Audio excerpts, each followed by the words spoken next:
안녕하세요. 새 연준 의장이 들어설 때 시장은 정말 흔들릴까요? 1970년 이후의 데이터를 직접 뜯어봤습니다. 미국 금리와 주식, 그리고 한국 코스피까지. 이번 분석에서 다루는 의장은 번스부터 파월까지 7명, 그리고 신임 시나리오의 워시까지 모두 8명입니다. 8장의 그래프로 보는 투영인의 분석, 지금 시작합니다. 오늘 이야기는 네 부분입니다.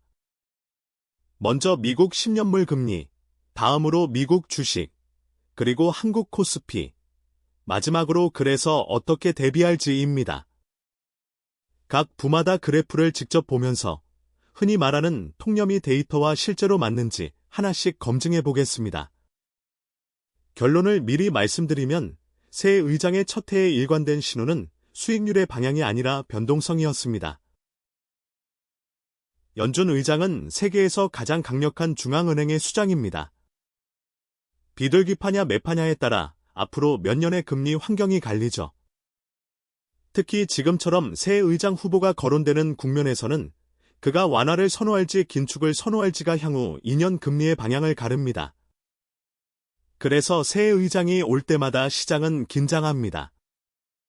과거 사례는 그 불확실성이 실제로 어떻게 반영됐는지 보여주는 거울입니다. 숫자로 확인해 봅니다. 데이터는 셋입니다. 미국 10년물 금리는 세인트루이스 연준의 공식 시계열, 미국 주가는 S&P 500, 한국은 1980년 출범 이후에 코스피를 썼습니다. 1970년 이후 의장들을 취임일 기준으로 정렬해 비교했고 신임 의장 워시는 취임 1년이 차지 않아 부분값으로만 봅니다. 취임일은 역사적 기록을 따랐고 6개월과 1년이라는 두 가지 창으로 나눠 봅니다. 짧은 창에서는 보이지 않던 위험이 긴 창에서 드러나는 경우가 있기 때문입니다. 첫 번째 그래프, 의장별 10년물 금리입니다. 큰 흐름은 의장 개인이 아니라 그 시대의 물가가 그렸습니다. 특히 1980년대 초 볼커는 인플레이션을 잡기 위해 금리를 두 자릿수까지 끌어올렸고 재임기 평균이 11%를 넘었습니다. 그 후 디스인플레이션과 함께 금리는 한 세대에 걸쳐 내려왔고 2020년 바닥을 찍은 뒤 지금 다시 4% 중반입니다. 금리는 의장이 아니라 시대를 따라갔습니다. 두 번째, 취임일을 0개월에 맞춰 금리를 겹쳤습니다.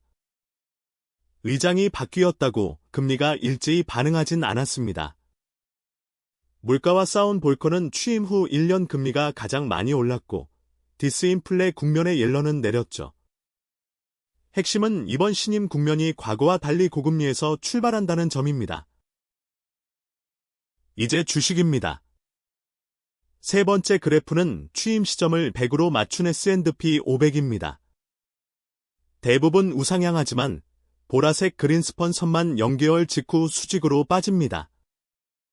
취임 두 달 뒤 터진 1987년 블랙먼데이입니다.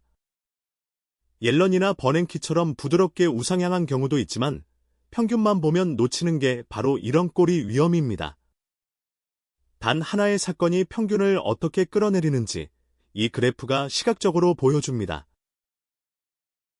네 번째, 취임 후 6개월 동안의 누적 수익률을 거래일 기준으로 겹쳐봤습니다. 대부분의 선이 0위로 올라가지만 그린스펀만 마이너스 20% 부근까지 내려갑니다.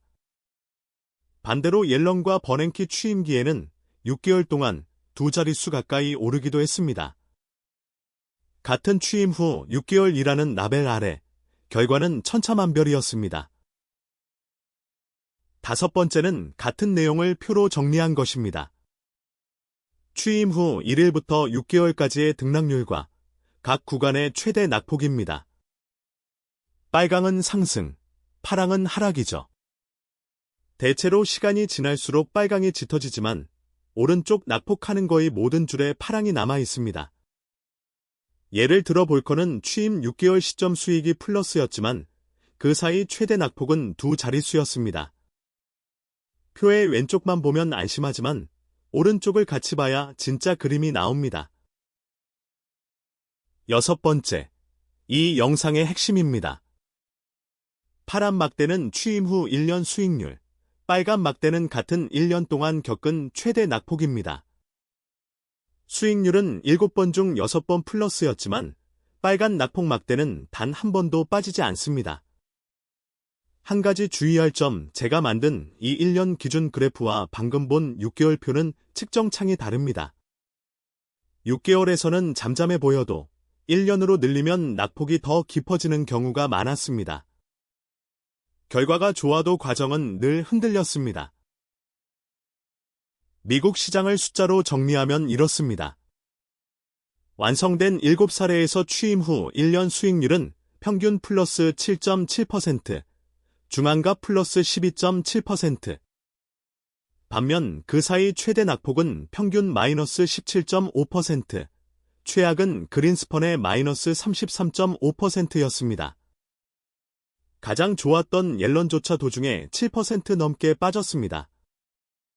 다시 강조하면 평균이 플러스라는 사실과 모든 사례에 낙폭이 있었다는 사실은 서로 모순이 아닙니다. 시장은 오르면서도 흔들렸습니다. 이번엔 한국입니다. 7번째 그래프는 코스피의 취임 후 6개월 수익률입니다. 코스피는 1980년 출범이라 볼커 이전 의장은 빠집니다. 흥미롭게도 그린스펀 취임기에는 코스피가 미국과 정반대로 크게 올랐습니다. 미국 충격과 한국 시장이 늘 같이 움직이진 않았다는 뜻입니다. 8번째, 코스피를 표로 본 것입니다. 그린스펀 취임 후 6개월 코스피는 플러스 34%, 미국이 블랙먼데이로 무너진 그 시기에 한국은 강세장이었습니다. 반대로 파월 2기 취임기에는 코스피 낙폭이 마이너스 20% 가까이로 가장 컸습니다.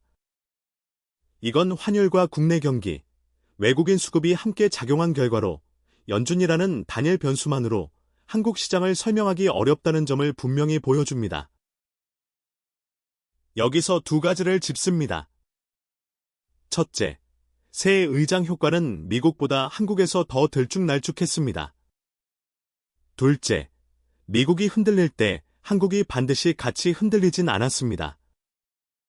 연준 이벤트를 한국 투자에 그대로 대입하면 오히려 틀릴 수 있다는 신호입니다. 그래서 미국 차트를 그대로 한국에 복사해 붙이는 건 위험합니다. 한국 투자자라면 환율과 외국인 수급이라는 한국만의 변수를 따로 봐야 합니다. 8장을 한 문장으로 줄이면 이렇습니다. 새 의장의 첫 해, 방향은 대체로 우호적이었지만 그 방향은 운에 가까웠습니다. 정작 일관됐던 건 변동성입니다. 흔들림은 사실상 상수였습니다. 8개의 그래프가 서로 다른 각도에서 같은 결론을 가리킵니다. 새 의장이 누구냐를 맞히려 애쓰기보다 어떤 의장이 와도 견딜 수 있게 준비하는 편이 낫습니다. 그래서 합리적인 대비는 방향을 맞추려는 배팅이 아니라 흔들림을 견디는 구조입니다. 현금성 자산과 단기채로 완충 장치를 두고 분산해 두는 것, 앞서 정리한 방어형 구성과 정확히 같은 방향입니다. 그리고 이번 워시 시나리오는 과거 대다수와 달리 고금리에서 출발한다는 점이 다릅니다. 출발 금리가 높다는 건 채권에서 받는 이자 쿠션이 그만큼 두껍다는 뜻이기도 합니다. 방어형 구성이 과거보다 오히려 더 합리적인 환경인 셈입니다. 정리하겠습니다. 새 의장의 첫 해, 시장은 자주 올랐지만 늘 흔들렸습니다. 방향은 예측하기 어려워도 변동성에는 대비할 수 있습니다. 지금까지 투영인이었습니다. 본 내용은 정보 제공을 위한 분석이며 매매 권유가 아닙니다. 투자 판단과 책임은 본인에게 있습니다.